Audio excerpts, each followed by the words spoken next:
My name is Paul Hellyer, and I am a former Minister of National Defence for Canada. This disturbing message is for the several million Americans and others who were kind enough to listen to the 22-minute presentation at the Citizens Disclosure hearing in Washington in May 2013, and for anyone else who cares deeply about the future of their country and the planet Earth. The U.S. is in grave danger. Strangely, the peril is not from foreign enemies, but from enemies within. So I beg you to listen to a summary of the major problems, followed by some suggestions as to how the U.S. might be recaptured by loyal Americans, to the enormous relief of friends who have been watching helplessly from the sidelines. The stakes couldn't be higher. So I spent the 15 months following the Washington hearing feverishly writing a new book, incorporating what I think every American has the right to know and must know to end the incredible naivety observed at the citizens' hearing.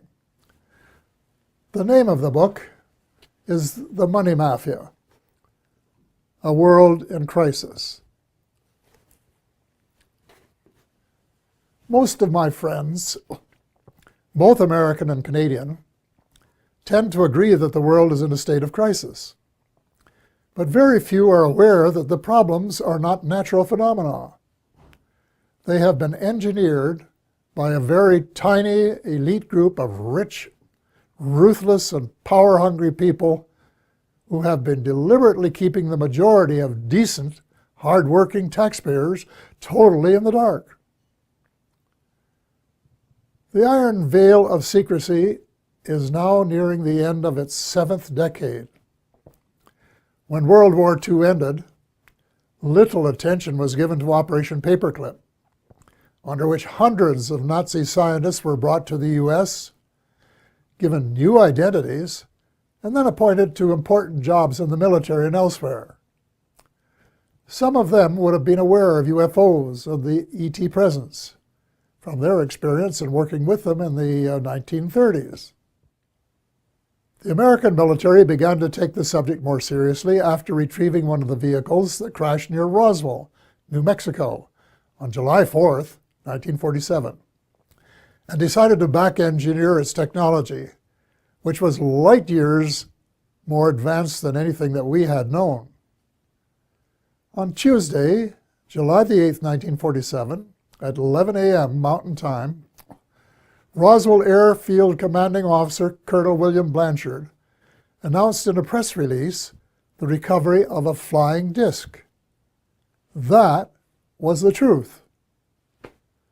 Later that same day, at approximately 4:30 p.m. Central Time, Brigadier General Roger Ramey, commander of the 8th Air Force and Blanchard's supervising officer, presented to the press an alternative story. He claimed the Army had recovered a Rowan target device suspended by a neoprene balloon. That was a lie. In fact, it was the cornerstone lie of what was to become a cult of lying and disinformation that is still United States policy today, 68 years later. In my brief address to the Citizens Disclosure hearing, I said that the United States and much of the Western world is ultimately controlled by an unelected, unaccountable cabal.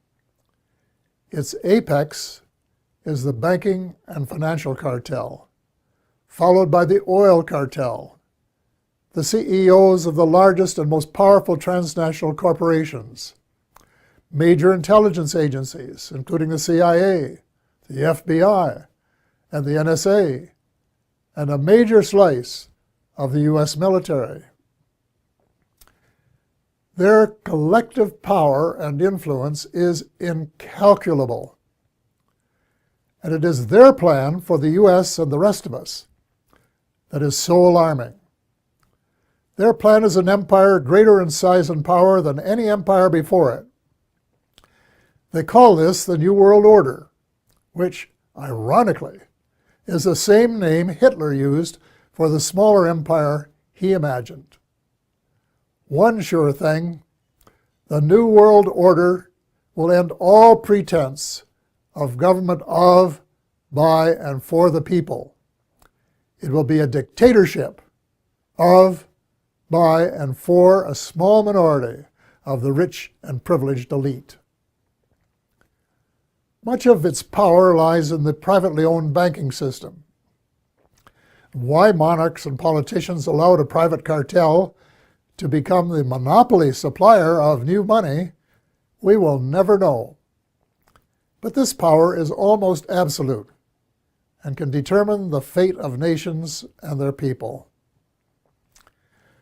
A system where nearly all money is created as debt, and debt that has to be repaid with interest, but where no one creates any money with which to pay the interest, is a dead end that leaves debtors with no alternative but to borrow the money to pay the interest and go deeper and deeper into debt. It's so wildly absurd that a grade 10 student would only need a few minutes to recognize it as one giant Ponzi scheme. Banks can invest $5 million and leverage it to create $100 million in loans that have to be repaid with interest. In effect, they skim 95% off the top of every loan. That is the reason I call them the money mafia. Monetary reform is the most urgent of all essential reforms, and my book contains a specific formula that the brave Occupy Wall Street protesters could have used to advantage when asked, "But what do you suggest?" What they lacked was the answer to that question. If about 99% of the population don't understand a deception that has been responsible for the Great Depression of the 1930s, the terrible recessions of 1981-82, 1991, and the Great Recession of the 21st century, it's not too difficult to understand why there are so many skeptics about UFOs and their occupants, even though several species have been visiting planet Earth for thousands of years. The crashes near Roswell, New Mexico, that I referred to earlier, were, in a sense, watershed events. In Canada, Wilbert Smith, a senior officer in our Federal Department of Transport, of which I later became minister, wrote a top-secret memorandum to his boss based on information he had received during a visit to our embassy in Washington. The memo, dated November 21st, 1950, read in part as follows. A. The matter is the most highly classified subject in the United States, rating higher even than the H-bomb. B. Flying saucers exist. C. Their modus operandi is unknown, but concentrated effort is being made by a small group headed by Dr. Vannevar Bush. D. The entire matter is considered by the United States authorities to be of tremendous significance. A control group of 12 senior civilian scientists and military officers was established by President Truman. They were known as the Majestic 12, or MJ-12, which issued a memorandum that included how to respond to UFO sightings by saying that they were natural phenomena, such as plasma or swamp gas, or that the observer might have been imbibing too much Jack Daniels bourbon. Nothing could be further from the truth. Under the Eisenhower administration, much of the physical engineering was transferred to underground facilities in Nevada and Arizona. Meanwhile, much of the control was transferred to civilian agencies in order to create plausible deniability as to its existence. When President Eisenhower wanted to take a look at the restricted areas, he was denied access. It was only when he threatened to send in the First Army that it was agreed that he could send 3 confidants to look at the secret areas 51 and S4. They reported that the Roswell vehicle was indeed being back-engineered by United States forces. President Eisenhower was so distressed by the situation that he included in his farewell address to the nation that his fellow Americans should beware of the military-industrial complex, which, according to one witness, was his way of saying that the ET file had fallen into the wrong hands. Indeed it had. It was under the control of the military-industrial complex, otherwise known as the financial, intelligence, and military wing of the all-pervasive cabal, which has seized control of the United States and much of the balance of the world. Beginning with Eisenhower, not one of the presidents of the United States has been given completely honest advice by his civil, military, and intelligence advisors, nor fully briefed on the ET presence and technology. The military-industrial complex adopted a strategy of perpetual warfare to enhance its own power and profit. It is inconceivable that this plan was discussed and approved in advance by any American president. Wernher von Braun, the German rocket scientist who came to the U.S. at the end of World War II, told my friend Dr. Carol Rosen, who worked with him, that they, the military-industrial complex, in order to maintain perpetual war, had to have an enemy. First, it will be the communists, he said. Then it will be the terrorists. And finally, it will be the ETs. So far, the plan has been unfolding exactly as forecast. The cabal, sometimes referred to as the shadow government, has been in control. When Sarah McClendon, veteran White House reporter, asked President Bill Clinton why he didn't do something about UFO disclosure, Clinton replied, and I quote, "Sarah, there's a government inside the government, and I don't control it." End of quote. Imagine the President of the United States and Commander-in-Chief of the Armed Forces isn't cleared to know what his troops are doing. Well, with the end of the Cold War, the Pentagon wrote a new defense plan, popularly known as a project for the new American century. It was very far-reaching and involved conquest of much of the world by financial or military means, whichever was easiest. The document, which very few people were aware of, admitted that it was so far-reaching that it might be too much for Americans to swallow in the absence of some catastrophic and catalyzing event like a new Pearl Harbor. Well, Lady Luck appeared to be on their side in the form of September the 11th, 2001.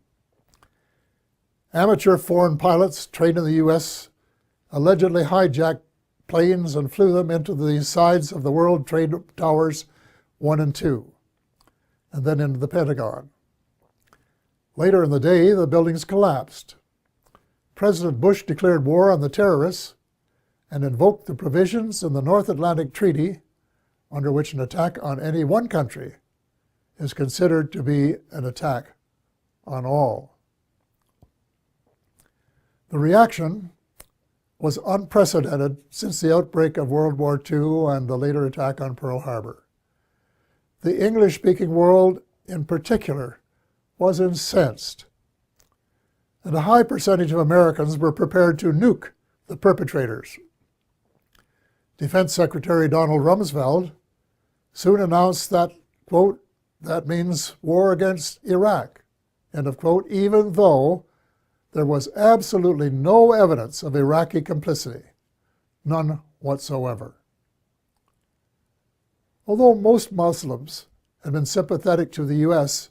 in the immediate aftermath of 9/11, as soon as the bombs started dropping on Baghdad, moderate Muslims by the thousand were so outraged and overcome by hate that they opted for a terrorist response. From that day on, it would be difficult to find a terrorist who did not have "Made in the USA" etched on his or her soul. Now, more than a decade later, the situation becomes even darker as the truth about 9/11 begins to emerge from the burial ground of a controlled press. We find that high officials in the George W. Bush administration knew of the attack weeks in advance and made no effort to prevent it. On the contrary, the evidence points to complicity when we find that not just 2, nor 3 buildings collapsed, nor 4, nor 5, nor 6, but 7. Some, if not all, had been rigged for controlled demolition. But that isn't all. A new weapon of mass destruction was used that reduced the concrete and steel to dust before it reached the ground. If you have any doubts about this, get a copy of Dr. Judy Wood's book entitled, "Where Did the Towers Go?" 500 pages of meticulous evidence. The unfolding story reveals the greatest mass deception in history, with the most universally negative consequences. Far more important than the long lineups for security checks at airports. We have been stripped of our civil rights one by one, including, I regret to say, habeas corpus, reversing 800 years of progress. Country was set against country, religion against religion.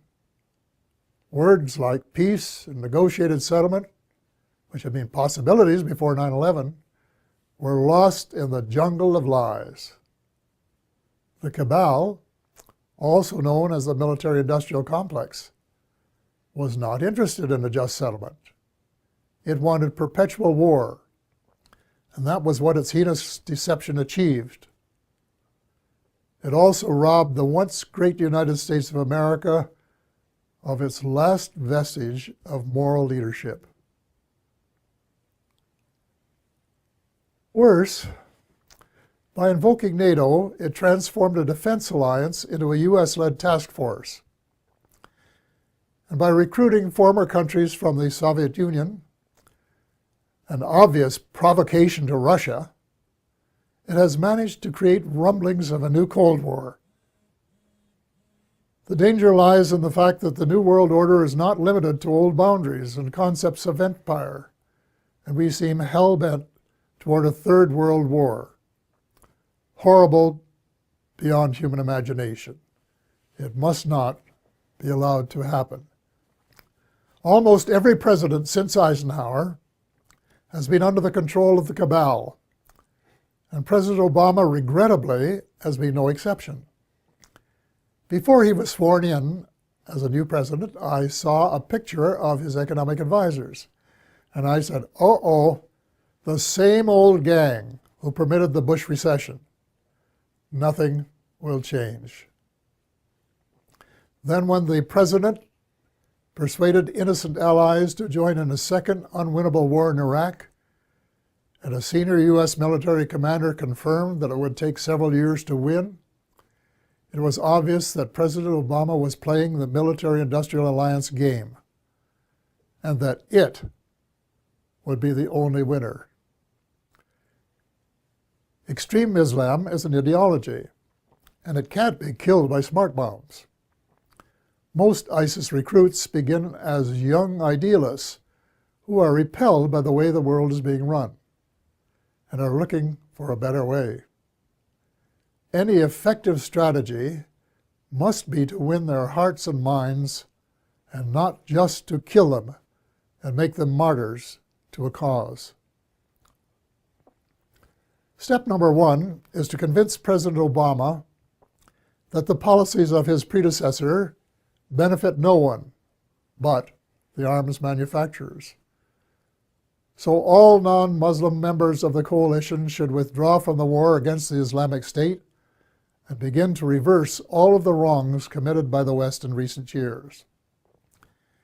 Hate him or love him, President Obama is the only person in the world with the power to lead a penitent United States and its misled allies in the moral and spiritual revolution essential for a world of peace and justice, where the human species has a fighting chance to survive.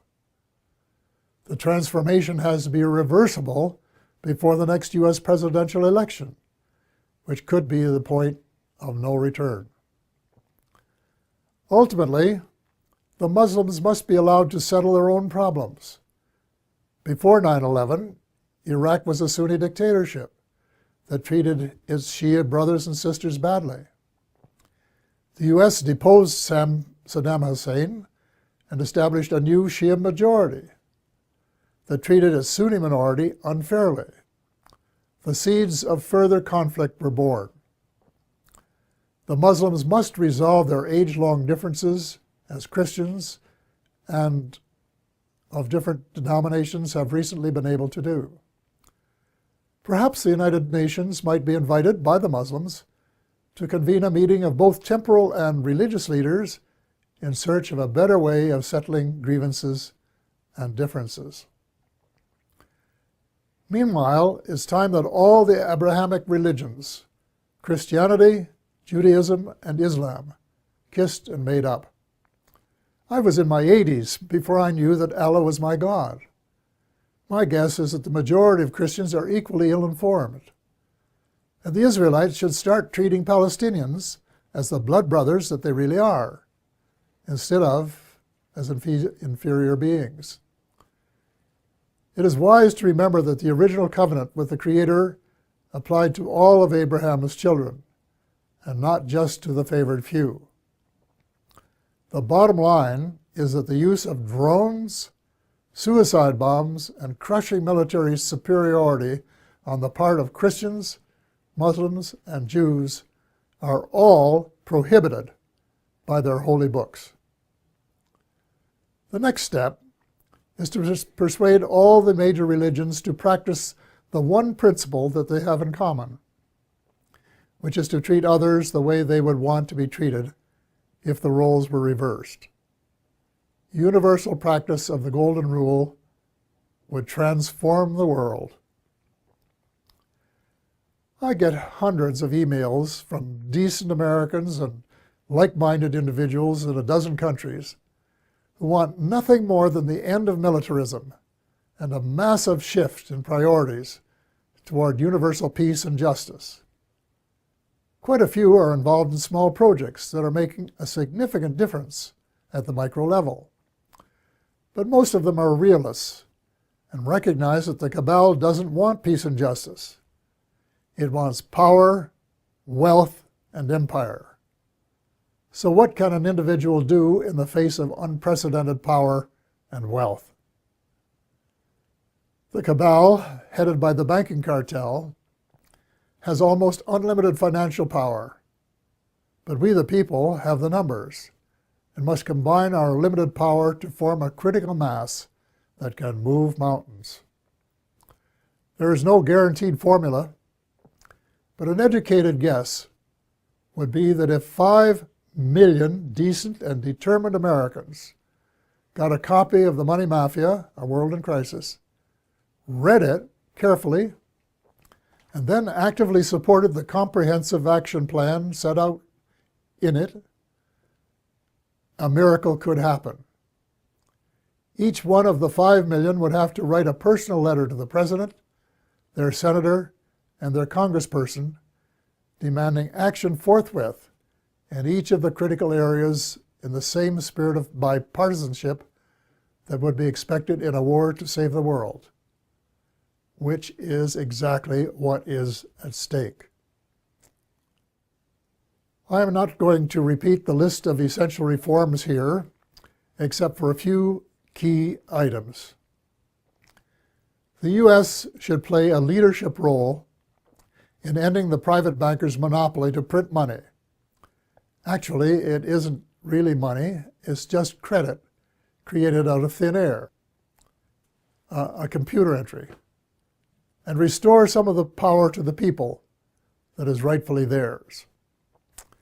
President Obama can mint $2 trillion platinum coins to get the ball rolling, while legislation is prepared to take over the Fed and establish a 100% publicly owned central bank, a central bank of the United States. There cannot and will not be peace and justice on earth while the Fed continues to exist. Speaking of justice, if President Obama really wants a place in history as a friend of the 99% rather than the 1%, he can fast-track the Trans-Pacific Partnership into oblivion. Even the name is a lie. There is no way it is a partnership. It should be called the Trans-Pacific Power Grab by a small elite group who want to feather their own nests at the expense of other people's rights to run their own affairs for their own benefit. So the choice is yours, Mr. President, to decide if it will be the people or the cabal. There must be full disclosure of what the cabal and the U.S. shadow government have been doing since World War II. To what extent has the extraterrestrial space and weapons technology been back-engineered? And is it true, as the late Ben Rich, former CEO of Lockheed's Skunk Works, said, and I quote, "We, the U.S., now have the technology to take ET home," end of quote. The extent to which there has been collaboration between the cabal and the ETs. What species? What motives? Were there agreements signed? And if so, were the terms of the treaty or treaties lived up to? To hear the truth emerge after so many years of continual lies and darkness will require either that the National Security Act of 1947 be rescinded or suspended, with a general amnesty so that decent Americans can tell the truth without fear of retribution. A kind of truth and reconciliation process will be required. Then there are the positive benefits that must be pursued. The President must issue an order that would release the secret patents on exotic energy and make them available to the world. The secret technology, in combination with a flexible financial system, will make it possible to convert from an oil economy to a clean economy in 7 years. It will provide billions of new jobs worldwide and help close the ever-widening gap between the haves and the have-nots. Simultaneously, a project should be started to restore our oceans before the food chain has been permanently broken.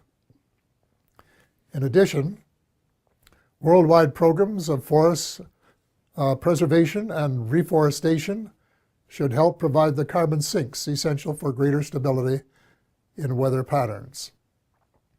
Speaking of changing weather patterns, full disclosure should give us a better idea of how much weather patterns have been altered by government tinkering.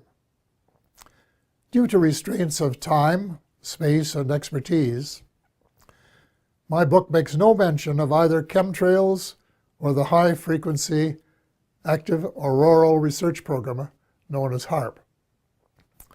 But from what I have heard and read from credible informants, I would say that they are Satan's illegitimate Siamese twins of death and destruction.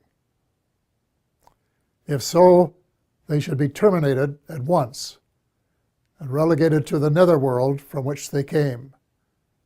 And before the people of the world become aware and launch a $10 or $20 trillion class action suit against the United States Air Force, its contractors, associates, and suppliers.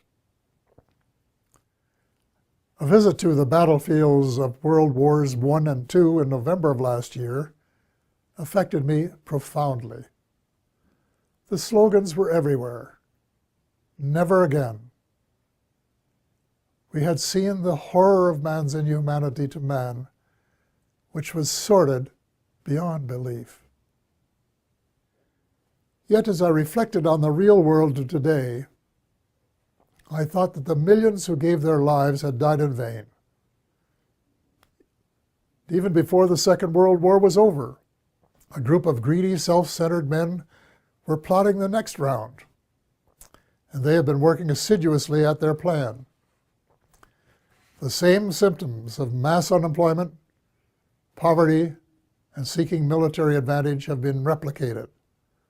But the next time, we would start off with weapons of mass destruction just in their infancy then. The next time, it is not just supremacy that is at stake, although there are some who think so. It is the survival of the human species that is at stake. God will not be mocked. We have been given the choice of making our planet uninhabitable, as we have been told some other species have done, or we can move in the opposite direction of peace, love, justice, and cooperation for the betterment of all, rich and poor alike. We have been given a few months, not years, to change course before it is too late. The choice is ours. We are the ones who are destined to write our own history.